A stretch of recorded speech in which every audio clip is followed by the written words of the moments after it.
किसी देश का मध्यम वर्ग उस देश की सबसे बड़ी पूंजी होता है, सबसे बड़ी संपदा होता है, क्योंकि यही वो वर्ग है जो देश के विकास के लिए कार्य करता है, देश को उन्नति और प्रगति के राह पे ले जाता है।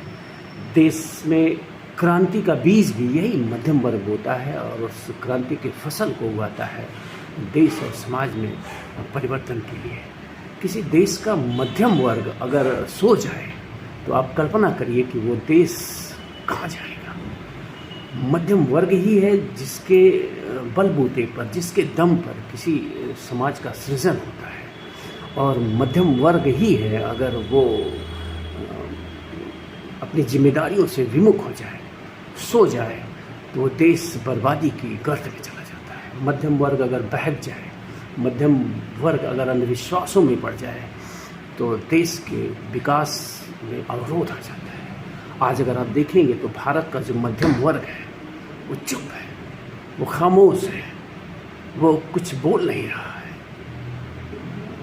इसके अनेकों कारण हो सकते हैं और ये कोई आज मेरी चर्चा का विषय नहीं है कि मध्यम वर्ग चुप क्यों है, लेकिन मध्यम वर्ग चुप जरूर है, उसे चुप रहना नहीं चाहिए और बोलना चाहिए उसे। मध्यम वर्ग की खामोशी बहुत पीड़ा देती है। मध्यम वर्ग की खामोशी इस बात का संकेत है कि समाज रुक गया है, समाज परिवर्तन के लिए आवाज़ नहीं उठा रहा है। तो मित्रों, मैं राकेश गांधी, मैं चाहूँगा कि अगर आपने मेरी ये चैनल अब तक सब्सक्राइब नहीं किया है तो इसे सब्सक्राइब कर लें, और मेरी बातें अगर अच्छी लगती हैं तो मेरी वीडियोज़ को लाइक और शेयर भी करें। तो बात मध्यम वर्ग की हो रही है। मध्यम वर्ग की परिभाषा अगर देखी जाए तो अलग अलग विद्वानों ने मध्यम वर्ग को अलग अलग ढंग से परिभाषित किया है। तमाम विदेशी सर्वे रिपोर्ट्स हैं जो अपनी आय के आधार पर उन्होंने भारत के मध्यम वर्ग को जो है निर्धारित करने की कोशिश करी है कि भारत में मध्यम वर्ग की संख्या कितनी है। एक जर्मन रिपोर्ट के अनुसार भारत में मध्यम वर्ग की संख्या मात्र 2 से 2.25 करोड़ है।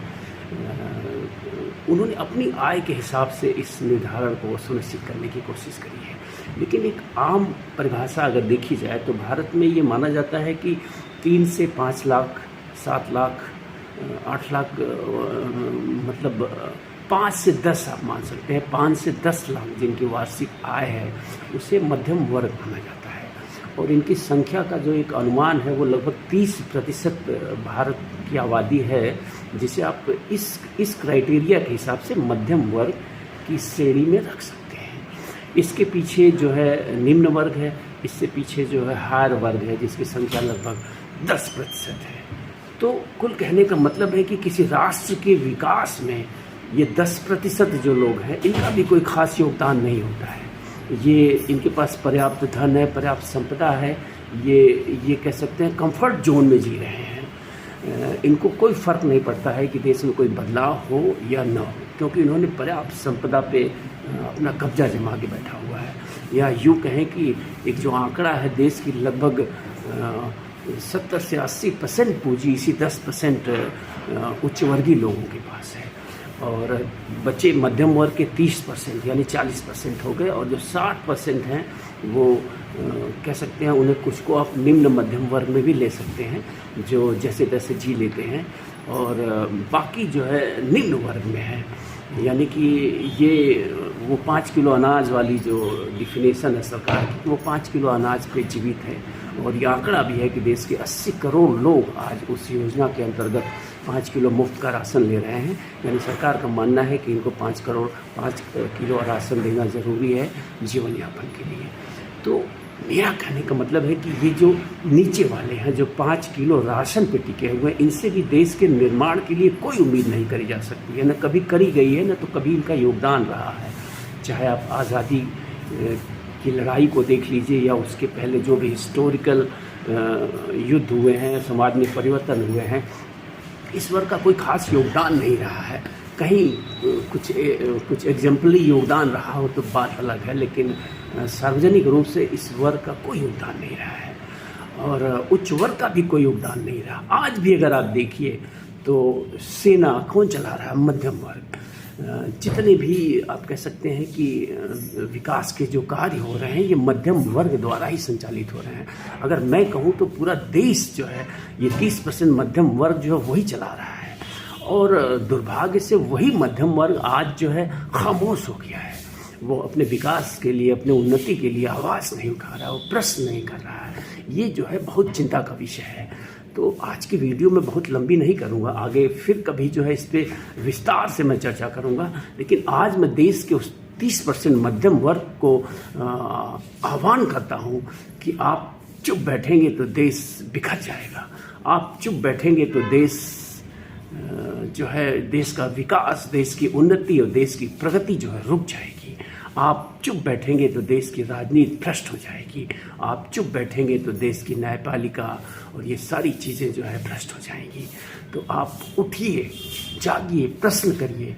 अगर पिछले कुछ दशकों से देखा जाए तो मध्यम वर्ग लगातार चुप बैठा है, और जिसका सबसे बड़ा कारण जो मैं देख रहा हूँ उस पर थोड़ी सी चर्चा कर ही ली जाए। आज जो है देश में कह सकते हैं कि एक धार्मिक उन्माद का माहौल है, और देश के जो हिंदू हैं, जो हिंदू युवा हैं, जो हिंदू मध्यम वर्ग है, वो हिंदुत्व की सुरक्षा के नाम पे जो है चुप बैठा हुआ है। अगर कहा जाए तो भाजपा की सरकार है और नरेंद्र मोदी के नेतृत्व में ये आरएसएस और भाजपा का जो मेल की सरकार है, ये हमेशा से जो है दक्षिणपंथी सोच के लोग माने गए हैं। इनका हमेशा से स्वप्न रहा है कि भारत हिंदुओं का राष्ट्र है और हिंदू राष्ट्र होना चाहिए ये। तो कुल मिला के इसी के नाम पे जो मैं देखता हूँ, जो मैं समझता हूँ, भारत का जो वो सबसे महत्वपूर्ण वर्ग है मध्यम वर्ग, वो चुप और खामोश है। क्योंकि सबसे ज़्यादा योगदान इसी का रहा है, सबसे ज़्यादा पीड़ा यही उठाता है। जब समाज में कोई जंग होता है, कोई युद्ध होता है, तो ये मध्यम वर्ग ही है जो सबसे ज़्यादा नुकसान और क्षति उठाता है, और सबसे ज़्यादा फ़ायदे भी मध्यम वर्ग को ही होते हैं, इसमें दो राय नहीं है। तो मध्यम वर्ग को कहीं कहीं ज़रूर लग रहा है वो जो इस्लामिक माहौल देश में एक बढ़ता गया है, कुछ चंद राजनीतिक पार्टियों के, आप कह सकते हैं कि धर्मनिरपेक्षता के चलते, ये मैं इसे धर्मनिरपेक्षता नहीं कहूँगा, ये राजनीतिक षड्यंत्र था। वोट पाने के लिए इन्होंने धर्मनिरपेक्षता का जो मुखौटा ओढ़ के देश में जो इन्होंने पिछले कुछ दशकों से किया है, इसमें कांग्रेस सबसे बड़ी दोषी है। मैं कहूँगा क्षेत्रीय दल उससे भी बड़े दोषी हैं। जिन भी प्रदेशों में आप क्षेत्रीय दलों को देखेंगे, ये सब के सब जो है कह सकते हैं कि धर्मनिरपेक्षता के नाम पे वोट की राजनीति लगातार करते रहे, मतलब बेशर्मी की हद तक करते रहे। इन्होंने जरा सा भी फ्यूचर की तरफ नहीं देखा कि अगर हम ऐसा कर रहे हैं तो आने वाले दशकों में देश का फ्यूचर क्या होगा। और यही हुआ आप कह सकते हैं। नरेंद्र मोदी के उदय के पीछे यही धर्मनिरपेक्षता कारण रहा है। इन्होंने ही नरेंद्र मोदी जैसे नेता को उदित होने दिया भारत में। और आज नरेंद्र मोदी और उनके हिंदुत्व की सोच, और भाजपा और आरएसएस की हिंदुत्व की सोच को प्रोटेक्ट करने के लिए मध्यम वर्ग जो है पूरी तरह से समर्पित दिखता है। वो अपनी कुछ आवश्यकताओं को कुर्बान तक करने के लिए आमादा है। तो मैं कहूँगा कि देश में जो है धर्मनिरपेक्षता का जो कॉन्सेप्ट कांग्रेस लेके आई थी, जो क्षेत्रीय दल लेके आए थे, इनका अंत होना बहुत ज़रूरी है। और ये जितना जल्दी इनकी धर्मनिरपेक्षता का अंत होगा, उतना ही जल्दी भारत का मध्यम वर्ग जो है, जो धर्मनिरपेक्षता के नाम पे आज चुप है, वो बोलना शुरू करेगा। और जब ये मध्यम वर्ग बोलना शुरू करेगा तो आपका देश एक बार फिर से चलना शुरू करेगा आगे की तरफ। आज देश रुका हुआ है, मेरा जो मानना है। जो भी विकास के स्वरूप दिखाए जा रहे हैं वो असल में सही नहीं है। ये सारे आंकड़े हैं, सिर्फ आंकड़े जो भी कहें, लेकिन हकीकत ये है कि मध्यम वर्ग एकदम सिमटा हुआ है। वो जहाँ था आज के 10-12 साल पहले वहीं पे रुका हुआ है, या यूँ कहें कि मैं कहूँगा कि डिप्रिशिएट हुआ है। मध्यम वर्ग की आय कम हुई है, वो जैसे तैसे अपने आप को मध्यम वर्ग में बनाए रख सकने में सफल हुआ है। या यूँ मैं कहूँगा कि निम्न मध्यम वर्ग के तमाम लोग हैं जो निचले वर्ग में चले गए हैं, वो उनका जीवन यापन का संकट उनके सर पे मंडरा रहा है, बच्चों को पढ़ाने का संकट मंडरा रहा है, स्वस्थ रहने का संकट मंडरा रहा है।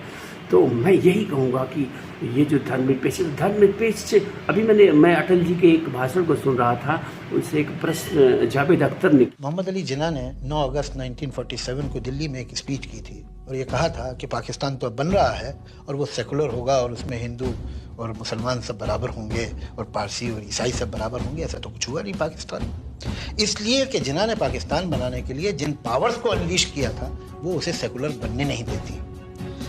बीजेपी की शायद नियत हो कि वो सेकुलर ही सिस्टम रखेगी, लेकिन पावर हासिल करने के लिए जिन तत्वों को और जिन एलिमेंट्स को उसने अनलीश किया है, क्या वो उसे एक सेकुलर समाज बनाने की इजाजत देंगे? देखिए, भारत सेकुलर है तो बीजेपी या आरएसएस की वजह से नहीं है, उसके बावजूद। जी हाँ, अच्छा, और 82% हिंदू हैं और ये हिंदू के सोचने का तरीका है।